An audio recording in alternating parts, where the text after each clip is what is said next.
What up, everybody, and welcome to Baz on Blades. My name is Baz, and I talk about blades, and today I'm super excited to feature a modern version of an American classic dating back to World War II. What we've got here today is a K-Bar Mark I Navy. This is a compact version of the basically the same knife as the USMC, the standard fighting knife, which is much larger and slightly different. We'll point out the differences here. This is a more compact version that was developed for the Navy to use. I would imagine because when you're on a ship, you want everything to be slightly more compact, if for no other reason than you're in confined spaces most of the time. Navy pilots also used these. They were more compact for the cockpit, lighter weight, slightly smaller as far as working it into your gear. It's a very cool mid-size fixed blade American classic. Now, usually at this point I would show you the packaging, but instead we're going to shout out a big thank you to Dan the Man. Dan the Man gifted me this knife. It was a gift from Dan the Man. I appreciate that, brother. I appreciate you being my brother. So, there we go. Now, as far as the packaging goes, I just looked for the packaging. I can't find it, but these are available in two different types of packaging that I've seen. The standard K-Bar cardboard box and then also clamshell packaging. Just depending on how your local cutlery retailer is set up to display items, I'm sure it's the same product no matter what the packaging is. Now, this is a compact knife in that, let's just go over the dimensions here really quick. You've got a 5 1/8 inch blade length. That's about 13 centimeters. Your blade stock thickness is 168 thousandths of an inch or 4.2 millimeters. Your blade width at the widest is 1 1/8 of an inch or 28.5 millimeters. Your handle length, a compact handle.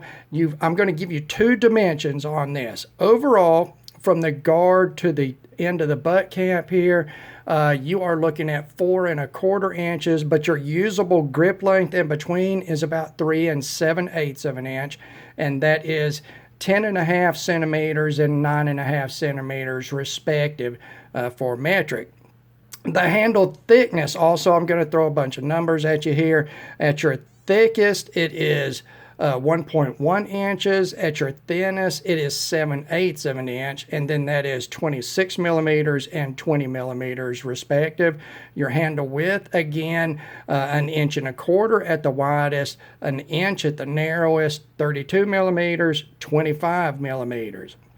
Your overall length, 9 3/8 of an inch, or 23.5 centimeters. Behind the edge on this full flat ground blade in 168 thousandths stock thickness it averaged 22 thousandths, and that is 0.55 millimeters. That's pretty respective. That's about the behind the edge thickness of a Spyderco paramilitary too. Weight wise, you're looking at 7.55 ounces for the knife alone. Add in the sheath, which we will bring in and talk about in detail later, and you are at 10.7 ounces, and that is 214 grams or 304 grams. Now, let's compare that to about the size of your standard USMC fighting knife. The USMC knife is almost a 2-inch longer blade. It is, let's see, the handle length is 4 7/8 of an inch on the USMC, the full size. That's not quite 1 inch longer.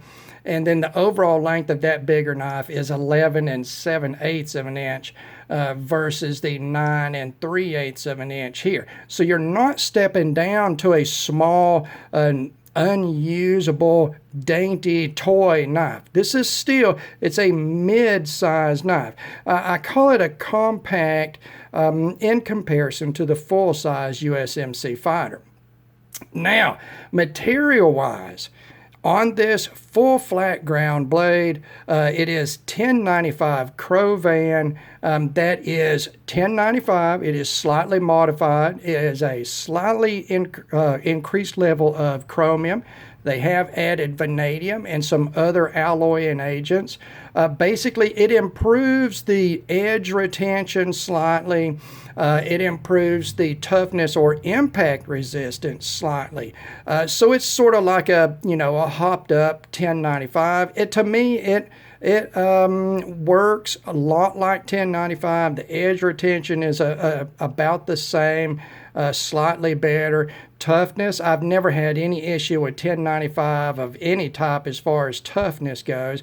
And this is not a knife size-wise you're going to be doing a lot of chopping with. So that's a little bit less of a factor, but it's still 1095. It is slightly improved. You do see a slightly improved amount of impact resistance or toughness. So this knife can be used as a survival knife. It could chop. You could use it to batten with and split with. It wouldn't be the best at those things because of its size, weight, and stock thickness, but it could be used. 1095 Kratan is a solid steel. It is not corrosion resistant. It's not stainless. It is 1095. So you see here they've got a black coating on it. I'm not sure what type of coating. It feels sort of, it's not Teflon-y and soft feeling. I'm not exactly sure what it is. I've actually used this knife and you don't even see any scuff marks on it. It's a pretty tough coating. Now, I haven't taken this out and chopped on wood or anything with it. I've got so many fixed blade knives that this knife was a gift. It's there in case I ever need it, but it's not the first knife that I'm going to grab to take out and thrash on purpose. But that said, I have cut with this knife. I've cut various media with it. I've cut dirty media with it, and the coating is holding up. Now, let's get back up here real close. Take a look at our blade markings. K-bar, Olean, New York. It is an American-made knife. It is an American-made knife. And if I didn't mention the price at the beginning of the video, you can get these for less than $70 just about everywhere. The back of the blade marking, USN, Mark I. It is the U.S. Navy Mark I knife. Now, they do have two different versions of this as we go into talking about the handle material. There is the standardized sort of what we're used to version of this with a stacked leather handle, and then there is the Kratan handle we have here. Kratan is a modern synthetic rubber, I believe. It's oil resistant, solvent resistant, sweat resistant.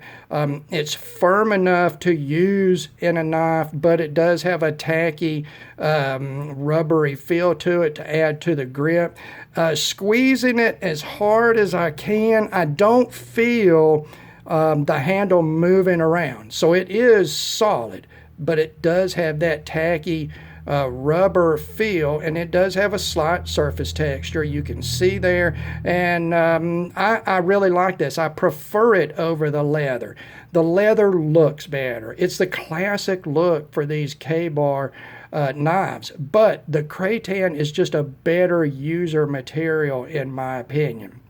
The one thing I will say about the Kratan is I could see the potential if you had a lot of extended use of certain types with this, and depending on your hand size, anytime you go to a tacky material, you do have the potential, if there's not a good fit and you've got movement under use, you do have potential to cause blisters.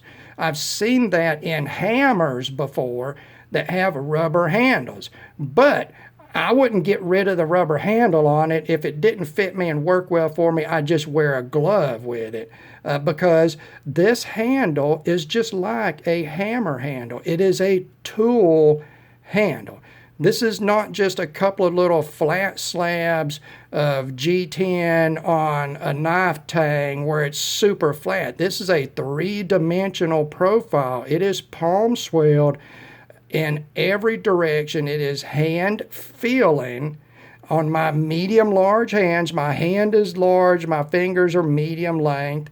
It is a perfect, you can just see, my palm right here is not flat. It's not flat at all. Well, that handle's not flat. It feels like it feels like one of those rubber-handled hammers, say like an Est-wing hammer when you pick it up. That's what it feels like. It feels like a real tool, Now, the construction of this is a little bit different from full tang. What you have is a full length tang. It's narrower. It's a lot like a rat tail type of tang, but bigger, thicker, and chunkier than that, stronger. It is a full narrow tang that comes down and it goes through the butt cap, and then the butt cap is affixed with a pin that is driven through. What they would do is they put the handle on, they're going to put the butt cap, they're going to compress that down against this handle material to line up the through hole at the end of the tang here. And they're going to drive that pin through, and it's held as a friction fit. Everything is under compression. Nothing is moving around under use. It's a very solid build. You would be hard-pressed in destroying this knife under any normal use you would use a knife this size for. Is it as strong as a modern full tang construction? Arguably, no, it's not. But is it plenty strong enough for a knife this size under any normal or even emergency use at all? I think it's going to be. I've never had one of these types of knives, one of the K-bars, fail on me under any type of use. And, you know, when I was younger and didn't know how to use knives and abused them, I still never had one fail on me. I've never seen one fail in person. I've seen the stacked leather handles deteriorate to the point where they fall apart. Okay, and then all you got to do is restack leather on it, seal the leather, grind it to shape, reseal it, you know, and you've got your knife back together. I think it's going to be pretty tough for what it is.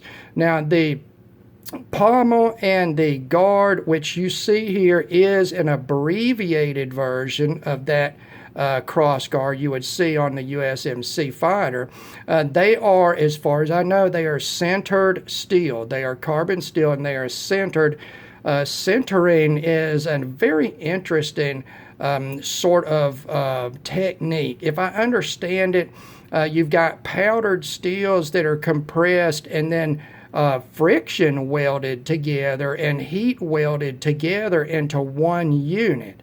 I don't think it qualifies as a type of forging at all. But again, I've never had one of these fail on me. I've never had one of them fail on me. And if you do, this is an American-made knife with a warranty. It's got a lifetime warranty, guys. Just contact K-Bar and say, hey, you know, fix this thing. You know, I want it back. I like it. So material-wise, 1095 Kratan, centered steels. It's very simple, very simple, very simple. Now, fit and finish on this knife. It is typical K-Bar. This is not a $250 bench-made fixed blade. This is not a super expensive knife. You can get them for less than $70. The fit and finish is exactly what I would have expected. There's no glaring issues at all. There's no glaring issues. I can tell you that right up front. Really, the only quality issue I see in this example, there's no issue in the finish on the blade. The grinds on the blade are even. fit and finish wise on the blade, there is a little dip, a recurve here in the flat section of the blade. And you know what? These are hand sharpened. Some of them come with a little bit of recurve. If I ever resharpen this knife, I'll just sharpen that out. It's not extreme at all. And you know, when you're hand sharpening on a belt grinder or however they are sharpening, hand sharpening is not perfect. It is sharp. It came razor sharp, although the edge, the final grit level they did the edge with, I would have probably liked to have seen it a step finer grit. But you know what? It's a factory made knife, and again, whenever I resharpen it, I will take care of that myself. That's personal preference. It came with a very toothy, very aggressive edge, and it's held it pretty well. I don't think let me see if I've got some paper here, guys. Now, like I say, this has been used some. It's not been heavily used. Yeah, it's still, oh yeah, guys, look at that. Yeah, there ain't nothing wrong with that. You can hear in that edge that they sharpened what I was talking about the grit level that they sharpened at, but it is plenty sharp, and it's held the edge pretty well. No fit and finish issues really on the blade, except for that one slight dip right there, and again, sometimes you'll get these knives with that. That's just all part of it. Everything's fit as far as from the blade tang to the cross guard here, to the handle, to the butt plate. Everything is extremely tight, extremely solid. There's no movement of anything. It feels very solid. So I don't see any fit and finish issues really, except for that one, and that's very slight. And you know what? That's almost part of buying one of these knives. I sold a lot of those knives when I worked at Smoky Mountain Knife Works, and that's, you know, some of them come that way, and it's really not looked at as a fault. It's just part of the K-bar thing. So let's see here. Well, it's not a folding knife, so we don't have to talk about action and centering and lockup and ball bearings and any of that. This review might turn out to be shorter than normal for Baz arm blades, unless I just continue to talk on about nothing. Let's set that down and actually talk about something, and that's the sheath. We've got to talk about this a little bit. It's got some good points. It's got some bad points. It's got some points that I would have done things differently, and that's just the way everything is unless you're making it yourself. It is an injection molded. It is not Kydex. It is injection molded. It is two halves that are riveted together. You do have standard spacing and slotting for tech locks or whatever. If you want to molly mount this, horizontal mount it, vertical mount it to anything. It's a pretty well designed as far as that goes. You've got plenty of eyelets, plenty of slots to mount this in various different ways. Retention wise, it has multiple points of retention. I believe it would qualify for jump duty. It does have 3 points of retention. There is a click-in physical retention first thing on the sheath. You've got a secondary retention with the strap coming across the guard of the knife, and then you have a third point of retention here at the top of the handle with another strap there with a snap. With that, it absolutely will not move at all in that sheath. I get no movement until I get to the point where I actually start flexing the sheath around the blade. So no issues there as far as retention, but good Lord, guys, how are you going to get that out in quick and fast and in a hurry? I think most people would probably forego this retention. They would probably just go with 2 points of retention here, and I think mostly I would too, because this retention, it's positive, but it's not the strongest retention. It's not the weakest either. It depends on these two tabs here, and they fit right against the cross guard. That's where you hear it snapping across. And neither the tabs nor the cross guard are super exposed, so there's not a lot of catch there. It is a point of retention, and it will retain it. You'll get some extra noise that way, but when you start fastening all these straps and accoutrement here, I'm not going to say what I was going to say. I'm not going to say what I was going to say about these S&M straps. But, oh, wait a second, I said it anyway. Dadgummit, Baz on Blades.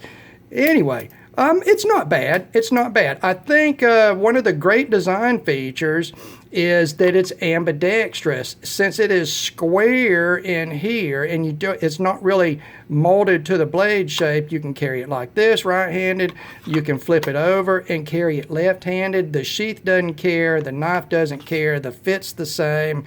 Yeah, it's all right. It's all right, guys. You got a strap back here. It is riveted on to the back of this plastic tang here. And you can see it's multiple rivet points. It's 2 layers of this heavy nylon webbing material. I think that's going to be plenty tough. In the future, I could see stress fractures developing, radiating from these through holes on the plastic. And you know what?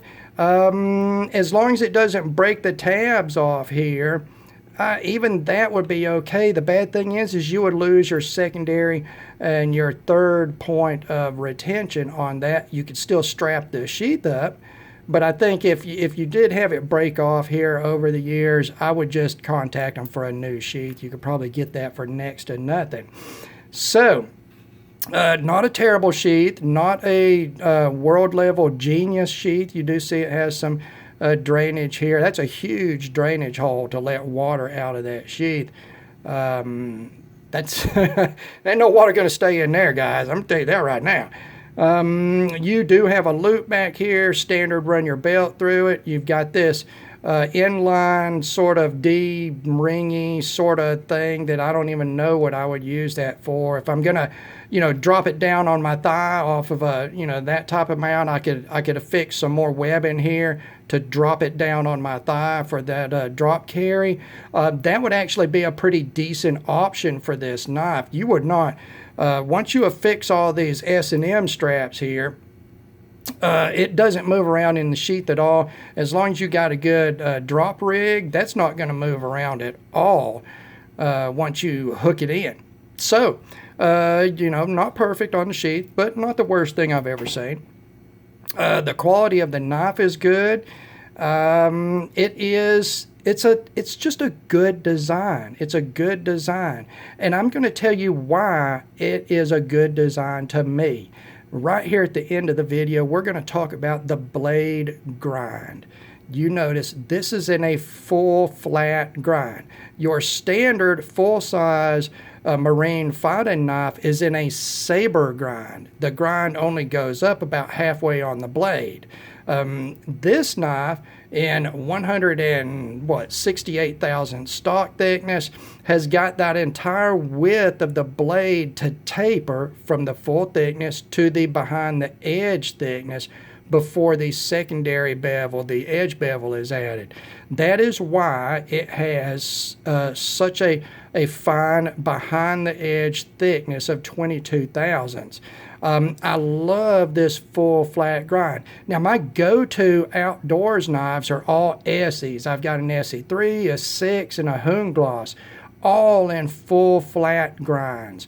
You can get some good stock thickness and still be thin behind the edge on a full flat grind.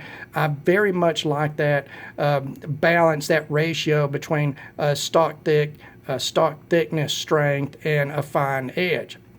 Now, it may not split as well as a different grind, but like I said, this knife, if I was using it outdoors in a perfect world, I would carry this on my belt. This would be my utility knife. What it was designed for the Navy as a utility knife, not a fighting knife. And I would keep something bigger for chopping and heavy wood prep for my fires, whatever like that, guys. This would be more like my fireside cooking, utility, general use, sort of compact but still full-size fixed blade. I love that full flat grind on this for that. You've still got the butt cap to hammer with, and it is stout enough to hammer with. Are you going to use it as a hammer to build a log cabin? Oh, that's stupid. Why'd you even ask that? Good Lord. No, you're not going to use it like that. But, you know, for the average person, you're going to take this camping with you. You might pound in some tent stakes. You might break open some walnuts. I mean, you might, you know, do something like that. It's plenty enough for that, plenty weighty enough, plenty big enough with that tool-shaped handle to where this feels as secure as any knife that I've held in my hand. It's just a fabulous handle shape. Now, that said, it is compact lengthwise. 4 1/4 inches overall with 3 7/8 inch between the guard and the butt cap. If you've got super duper Bigfoot hands, this may not be comfortable. You may want to go to a Kratan handled version of the full size fighter maybe. Another thing here to close out on is this cross guard.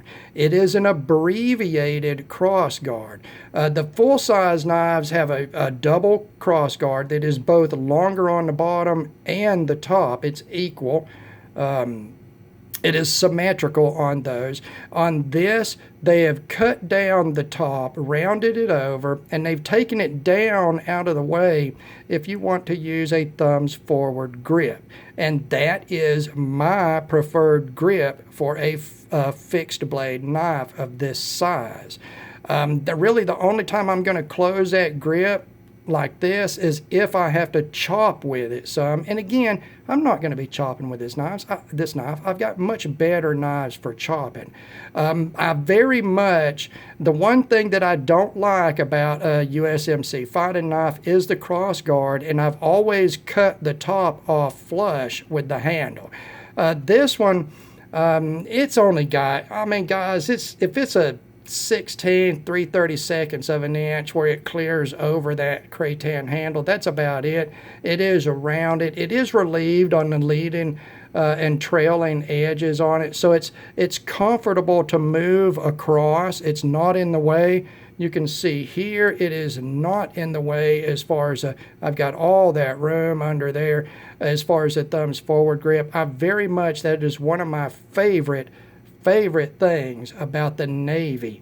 I love that full flat grind. I love that reduced cross guard. I love the compact size of it.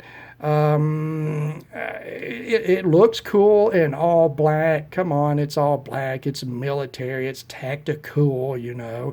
I really like this knife. I'm very appreciative of receiving this knife as a gift, and very happy to bring it to all of you. The K-Bar Navy Mark I in Kratan. I think the model number is 2221, and you can find them everywhere for under $70. Under $70 for a good, tough, usable American-made knife is a great deal as far as Baz on Blades is concerned. You get a pretty decent sheath. It's not perfect, but it is better than a lot of sheaths I've seen on more expensive knives. So it's usable. It is utilitarian, and that's what you've got here in the Mark I Navy utility knife. All right. As always, thank you very much for taking the time to watch one of my videos. God bless all of you, and we will talk to you again.